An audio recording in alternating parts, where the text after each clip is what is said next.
In the frozen hell of Stalingrad, where death lurked behind every rubble pile, one man's rifle would become the instrument of Soviet salvation. Vasily Zaytsev, a simple shepherd from the Ural Mountains, was about to transform into the most feared sniper in military history.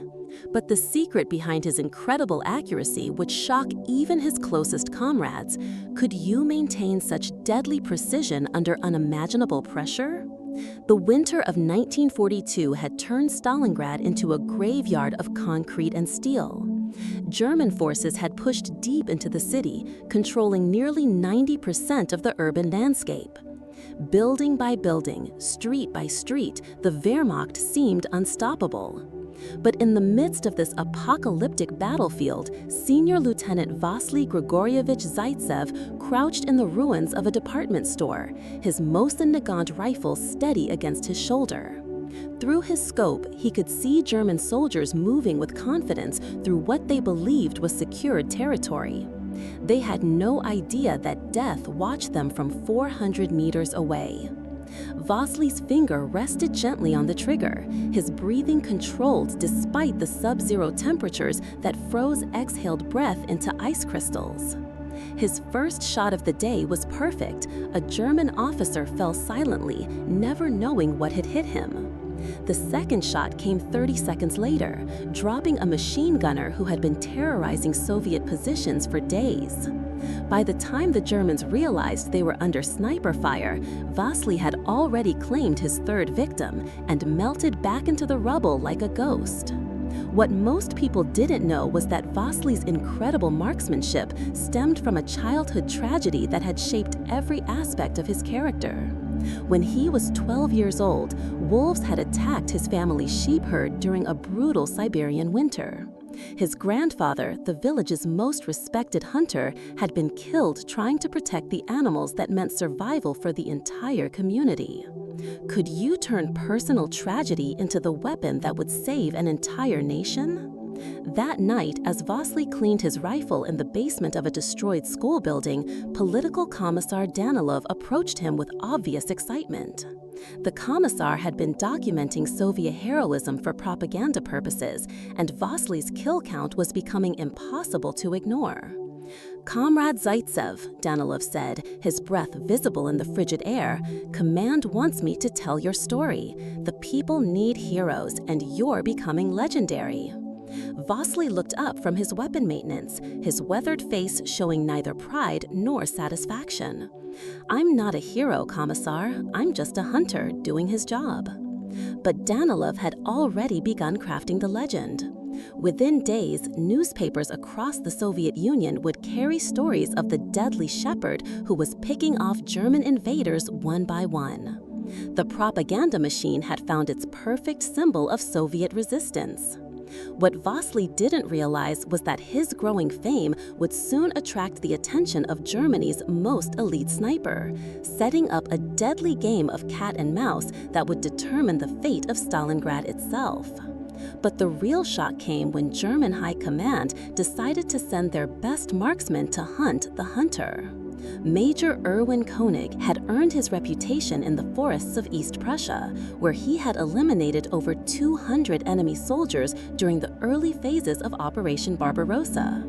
Tall, methodical, and absolutely ruthless, Koenig represented everything the Nazi military machine aspired to create, a perfect killing instrument without conscience or mercy. Koenig's arrival in Stalingrad was kept secret from all but the highest-ranking German officers.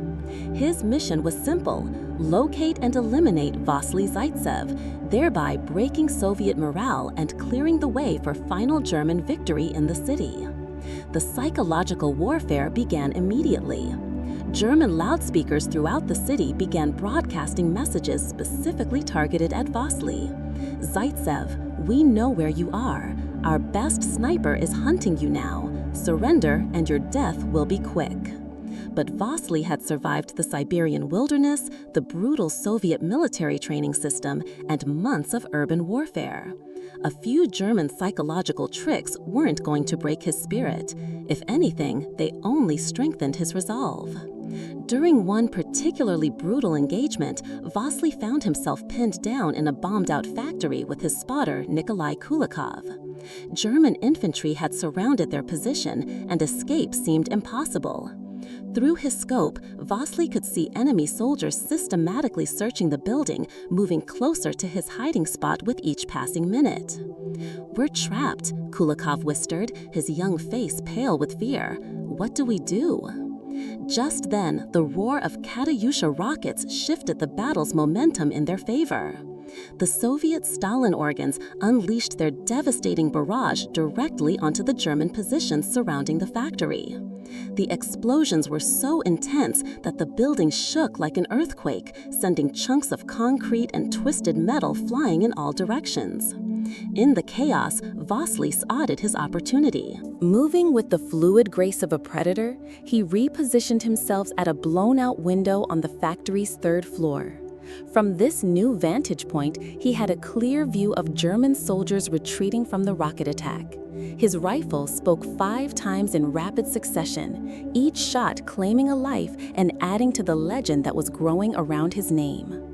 But as the smoke cleared, Vasily noticed something that made his blood run cold. Through his scope, he could see another sniper's position in a building across the street, and the rifle barrel was pointed directly at him. What would you do if you realized death was staring back at you through a telescopic sight? The sniper duel that followed would become the stuff of military legend.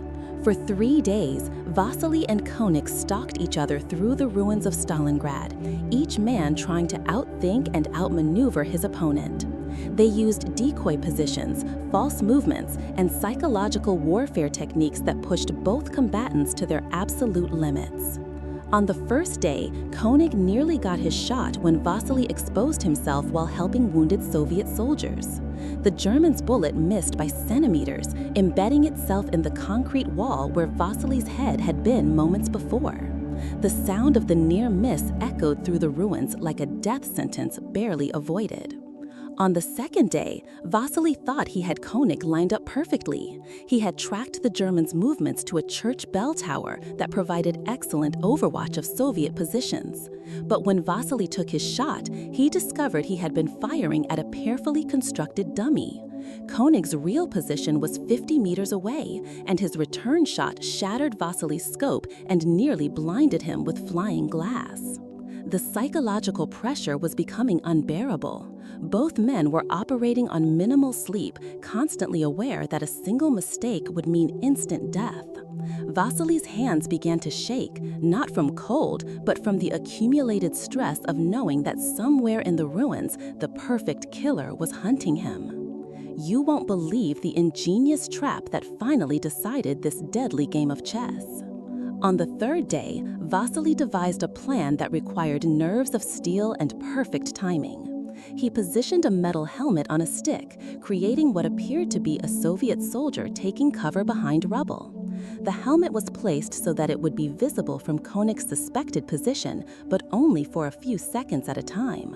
Meanwhile, Vasily concealed himself in a completely different location, his rifle trained on the area where he believed Koenig would have to expose himself to take the shot at the decoy helmet. The plan required Vasily to remain absolutely motionless for over 6 hours, even as German artillery pounded Soviet positions nearby. His muscles cramped, his fingers grew numb from cold, and thirst parched his throat. But he maintained his discipline, knowing that this might be his only chance to end the deadly game. Just as the sun began to set, painting the ruined city in shades of orange and red, Vasily saw the slightest movement in his target area. Koenig had taken the bait and was positioning himself for what he believed would be the killing shot. Could you maintain such perfect stillness when your life depended on absolute precision? The moment seemed to last forever. Through his damaged scope, Vasily could see Koenig's eye pressed against his rifle sight, the German sniper's finger tightening on the trigger. This was the critical instant. Both men were exposed, both had clear shots, and only the faster, more accurate marksman would survive. Vasily's shot was perfect. The bullet traveled across the devastated cityscape and found its target with surgical precision. Major Erwin Koenig, Germany's most elite sniper, fell backward and lay still among the rubble that had become his final hunting ground. The duel was over, but Vasily felt no triumph, only exhaustion and a deep sadness for the waste of human life that war demanded. He had eliminated a dangerous enemy, but he had also killed a man who was, in many ways, very much like himself, a skilled marksman serving his country according to his understanding of duty. But this victory was just the beginning of Vasily's legend, as word spread that he had defeated Germany's best sniper. News of Koenig's death spread through both armies like wildfire.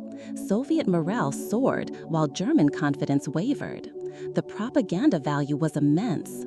If a simple shepherd from the Urals could defeat the Wehrmacht's elite sniper, perhaps the invaders weren't as invincible as they seemed. General Vasily Zhukov, commander of the Soviet 62nd Army defending Stalingrad, personally congratulated Vasily and promoted him to senior lieutenant. More importantly, he assigned Vasily to train other snipers, passing on his deadly skills to a new generation of marksmen. The sniper school that Vasily established in the ruins of Stalingrad became legendary in its own right. His students, who became known as hares, Zaykata, would go on to eliminate thousands of German soldiers throughout the remainder of the battle. Names like Anatoly Chekhov, Ivan Sidorenko, and Lyudmila Pavlichenko became feared throughout the German ranks. But teaching others to kill wasn't easy for Vasily. Each new sniper he trained represented lives that would be taken, families that would be destroyed, and young men who would carry the psychological burden of taking human life for the rest of their days.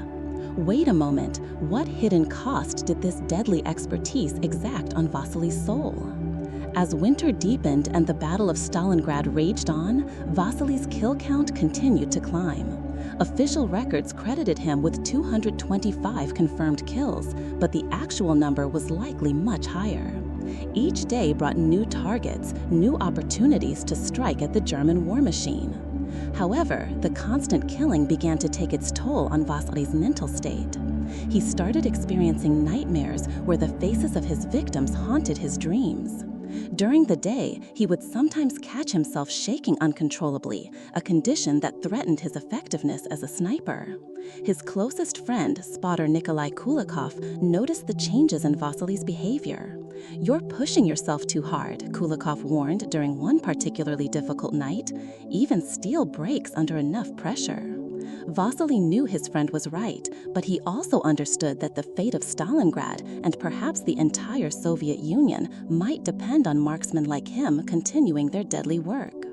The Germans were bringing in fresh troops and new weapons, and every enemy soldier eliminated by sniper fire was one less threat to Soviet defensive positions. The personal cost seemed irrelevant compared to the strategic necessity of holding the city at all costs.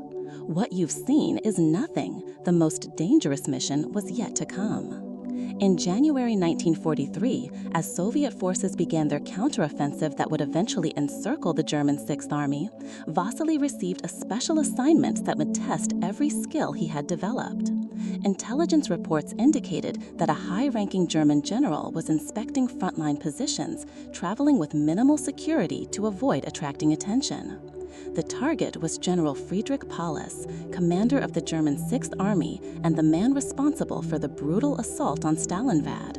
Eliminating Paulus would deal a devastating blow to German command structure and potentially accelerate the collapse of enemy resistance. The mission required Vasily to infiltrate deep into German-held territory, navigate through multiple security parameters, and make what would essentially be an impossible shot under combat conditions. The range would be over 800 meters, the target would be moving, and Vasily would have only one opportunity before German forces converged on his position. "This is suicide," Kulikov said bluntly when Vasily explained the mission. "The odds of getting out alive are practically zero." But Vasily had already made his decision. If there was even a chance of shortening the war and saving Soviet lives, he was willing to take the risk. Unbelievable as it seems, Vasily's childhood in the wilderness provided the perfect training for this impossible mission. Growing up in the Ural Mountains had taught Vasily skills that no military training could replicate.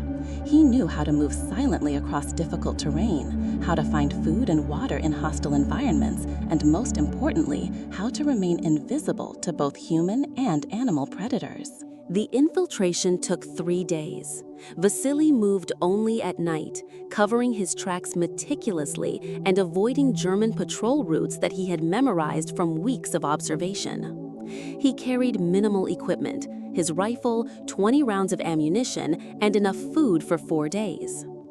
On the night before the planned assassination, Vasily positioned himself in the ruins of a church that provided clear lines of sight to the building where Paulus was expected to appear.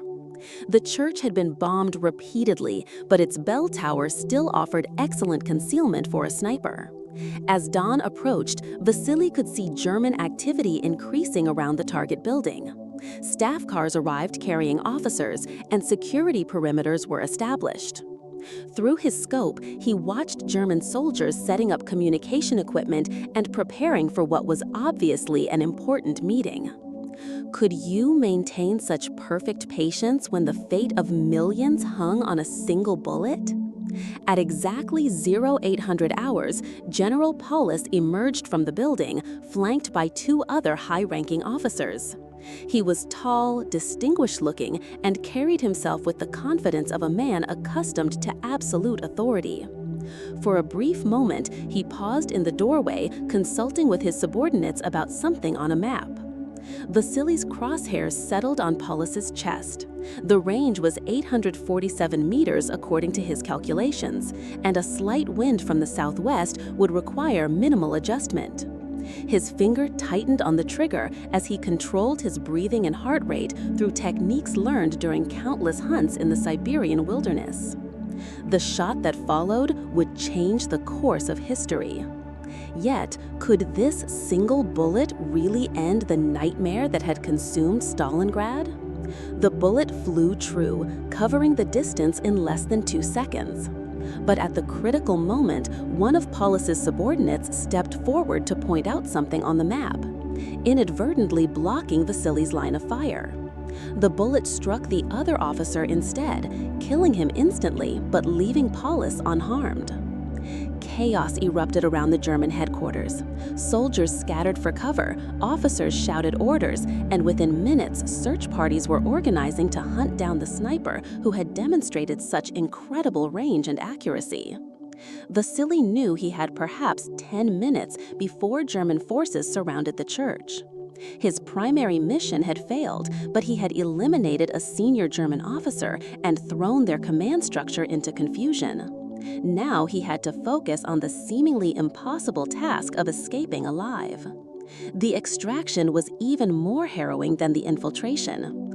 German soldiers were everywhere, searching systematically through every building and rubble pile. Vasily had to use every survival skill he possessed, at one point hiding for 6 hours beneath the frozen corpses of German soldiers while search parties passed within meters of his position. And then, a voice from his past provided the key to survival when all seemed lost. Hidden beneath the bodies, Vasily heard a familiar voice speaking Russian with a distinctive Ural Mountains accent. It was his childhood friend Pavel Volkov, now wearing a German uniform and apparently serving as a translator for the search teams. The sight of Pavel in enemy uniform was a shock that almost caused Vasily to cry out in surprise. His friend had been captured during the early days of Barbarossa, and everyone assumed he was dead. Seeing him alive but working with the Germans created a moral dilemma that threatened to paralyze Vasily at the worst possible moment.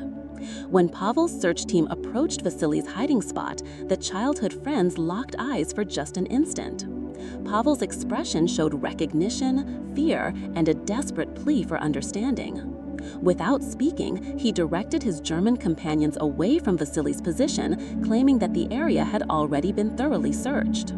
That night, Pavel returned alone to the hiding spot. The reunion was brief but emotionally overwhelming for both men. "I had no choice," Pavel explained, his voice breaking with shame. They said they would execute the other prisoners if I didn't cooperate.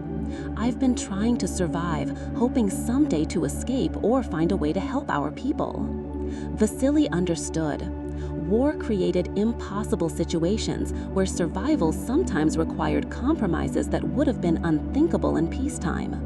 Pavel had been trying to save lives the only way he knew how, just as Vasily had been doing with his rifle. Suddenly, a new threat emerged that would test both friends' resolve to survive. German search dogs had picked up Vasily's scent, and their handlers were converging on the church ruins.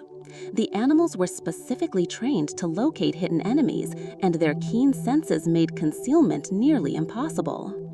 Pavel realized that both men would die unless he took drastic action. With tears in his eyes, he told Vasily about a drainage tunnel that led to the Volga River. The tunnel was partially flooded and might be impassable, but it represented their only chance of escape. "Go," Pavel insisted. "I'll create a distraction to draw the search teams away from your route." The sacrifice Pavel made would haunt Vasily for the rest of his life. His childhood friend deliberately triggered an explosion that collapsed part of the church, creating enough confusion for Vasily to reach the tunnel entrance. Pavel didn't survive the blast, but his heroism allowed Vasily to escape and continue his deadly work against the German invaders. The tunnel was indeed partially flooded, and Vasily had to swim through ice-cold water while carrying his precious rifle above his head. When he finally emerged on the Soviet side of the Volga, he was hypothermic, exhausted, and emotionally shattered by Pavel's sacrifice. But he was alive, and his rifle was still functional. As spring arrived and the German Sixth Army finally surrendered at Stalingrad, Vasily reflected on the cost of victory. Over 200,000 German soldiers were dead or captured, and the myth of Nazi invincibility had been shattered forever. The tide of the war had turned, and Hitler's dreams of conquering the Soviet Union were crumbling. Vasily's personal contribution to this victory was measurable: 225 confirmed kills, dozens of trained snipers, and a legend that had inspired Soviet resistance throughout the darkest days of the siege. But the psychological cost had been enormous, and the memory of Pavel's sacrifice would never leave him. Could you carry such memories and still find meaning in survival? After Stalingrad, Vasily continued serving as a sniper instructor, passing on his deadly expertise to new generations of marksmen. He survived the war and returned to civilian life, working as an engineer and trying to build a peaceful existence from the ruins of his combat experience. But the nightmares never completely stopped. In his dreams, he still saw the faces of his victims, still heard the crack of rifle shots echoing through ruined buildings, and still felt the weight of Pavel's sacrifice pressing on his conscience.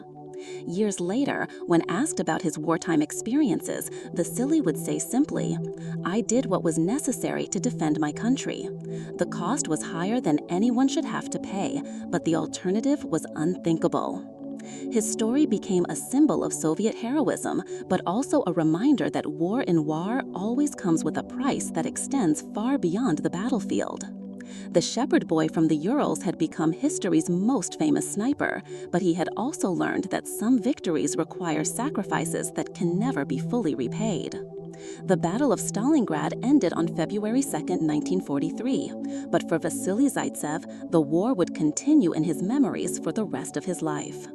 He had helped save the Soviet Union, but in doing so, he had lost a part of his own soul that could never be recovered. As he once told a journalist, "Every shot I fired was necessary, but that doesn't make the memories any easier to bear. War demands that good men do terrible things, and we must live with the consequences forever." Would you have made the same choices, knowing the personal cost of such deadly precision? Share your thoughts in the comments below, and subscribe to hear more incredible stories of courage and sacrifice from history's most pivotal moments.